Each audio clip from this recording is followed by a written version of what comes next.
ঐক্য বলতে কি বোঝায়? ঐক্য হচ্ছে আমাদের কিছু কিছু ইস্যুতে জাতীয় ঐক্যবদ্ধ থাকতে হবে। 1 নম্বর ইস্যু হচ্ছে শেখ হাসিনা এবং আওয়ামী লীগ ফ্যাসিস্ট দলকে বাংলাদেশের রাজনীতিতে কোনো জায়গা দেওয়া যাবে না, এটা 1 নম্বরের ঐক্য। দ্বিতীয় ঐক্য হচ্ছে বাংলাদেশের গণতান্ত্রিক অর্ডার ফিরিয়ে আনতে, বাংলাদেশের মানুষের মালিকানা ফিরিয়ে দেওয়ার জন্য যে আন্দোলন হয়েছে সেটাকে সফল করতে হলে আগামীতে আপনাকে বাংলাদেশে একটি নির্বাচিত সংসদ সরকার আসতে হবে জনগণের ভোটের মাধ্যমে, মালিকের ভোটের মাধ্যমে, যেই সরকার জনগণের কাছে দায়বদ্ধ থাকবে, জবাবদিহি থাকবে। এখন সমস্যাটা কি হচ্ছে?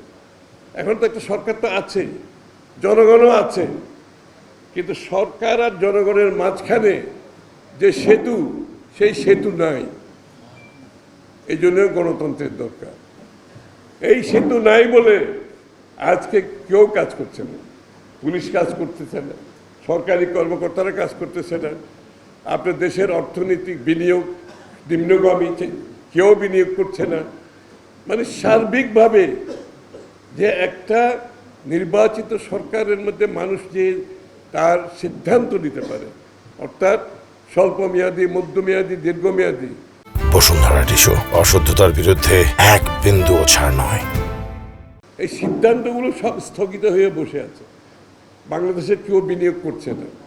আমাদের দেশের বিনিয়োগকারীরা বসে আছে, আগামী দিনের নির্বাচিত সরকার আসবে তখন তারা সিদ্ধান্ত নেবে। সরকারি কর্মকর্তারা আগামী নির্বাচনের পর কি হবে তাদের মধ্যে একটা কাজ করে হৃদয়ের মধ্যে, সুতরাং তারা অপেক্ষা করছে, তারা কিন্তু কোনো কাজে হাত দিচ্ছে না। পুলিশ তার ভূমিকা পালন করতে পারছে না, আইন শৃঙ্খলা বাহিনী, কারণ ওই যে সেতুটা আছে, সেতু হচ্ছে কারা? আপনাদের নির্বাচিত যারা সংসদ সদস্য, নির্বাচিত প্রতিনিধি, তারাই হচ্ছে সেতু। এখন মানুষের জায়গার কোনো যাওয়া নেই।